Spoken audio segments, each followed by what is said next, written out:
and grace for every day. Through your word, our hearts will see the Lord of hope. Let's go! Oh, oh, oh, oh, oh. We're alive in what you say. Let your truth light up the way. Let's go! We live in an era focused on self-actualization. The defining message in the hustle of modern culture is to find your truth, build your personal brand, and remain the ultimate authority over your own life. When this culture encounters the historical figure of Jesus, it often attempts to domesticate him. We frequently rely on safe labels, categorizing him as a good teacher or a social revolutionary. These labels act as a shield for our personal autonomy. By keeping Jesus in a historical box, we avoid the implications his true identity might have on how we live. Identifying Jesus is a personal ultimatum. It is a question that moves beyond history and directly challenges who holds the final authority in our lives. To see the weight of that challenge, we have to travel to Caesarea Philippi, a region at the base of Mount Hermon. In the ancient world, this was an epicenter of pagan worship. Locals called it the Gates of Hades, believing the dark cavern was an entrance to the underworld. False gods dominated here. You can still see the architectural niches carved into the rock face, where statues of Pan once stood.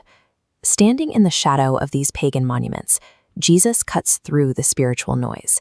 He asks his disciples, "Who do people say the Son of Man is?" The location was a calculated choice. Jesus moved into one of the most polytheistic regions of the ancient world to initiate the singular revelation of the true king. After the disciples list the popular rumors of the day, Jesus pivots. He makes the inquiry inescapable. But what about you? Who do you say I am? Simon Peter answers with clarity, identifying Jesus as the Messiah, the Son of the living God.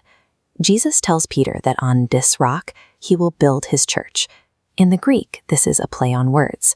Peter's name is Petros, a single stone. But the foundation of the church is petra, a massive, continuous bedrock slab.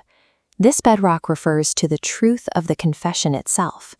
While Peter is a stone in the building, the indestructible foundation is the reality that Jesus is the Christ. Peter simply rests upon it. Jesus promises this community the keys of the kingdom of heaven. He calls them his ecclesia, the called out ones, a dynamic assembly that death itself cannot overcome. Answering this question correctly changes everything. It anchors an individual as a structural part of a kingdom that survives even when the world's foundations fail. This moment functions as a massive narrative hinge in the gospel story. Immediately following the triumph of Peter's confession, the focus shifts from public miracles to the prediction of Christ's death. Peter rejects this path instantly. He expected a conquering political ruler who would gain power through strength, not a king who would lose his life. Jesus answers with a sharp correction, telling Peter, "Get behind me, Satan." The rebuke highlights two opposing frameworks. Peter is focused on human concerns, safety, status, and worldly victory. God's plan requires the path of sacrifice. Rightly naming the king has little value if you refuse to accept the nature of his mission. Jesus explains the paradox of the kingdom. Those who try to save their lives will lose them, but those who lose their lives for his sake will truly find them. He issues a command to every follower. Whoever wants to be my disciple must deny themselves and take up their cross and follow me. The word deny, or arneomai, means to disregard one's own self-interest. It is the choice to stop being the king of your own life. This isn't abstract imagery. Jesus is pointing towards his own role as the suffering servant, setting a physical path through the streets of Jerusalem. Belief is validated through the act of following. It turns a theological agreement into a daily commitment to a sacrificial life. Jesus warns about the leaven that quietly corrupts faith. We must examine our own hearts for the legalism of trying to earn God's love, or the worldliness of chasing our own comfort. A practical response is required. Identify one specific self-interest you can set aside this week to better serve someone else, prioritizing their needs over your own. Finally, speak your answer.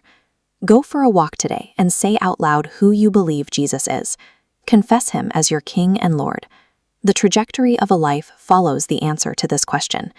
It is the choice between the fleeting safety of the world. This truth into your day. Let his light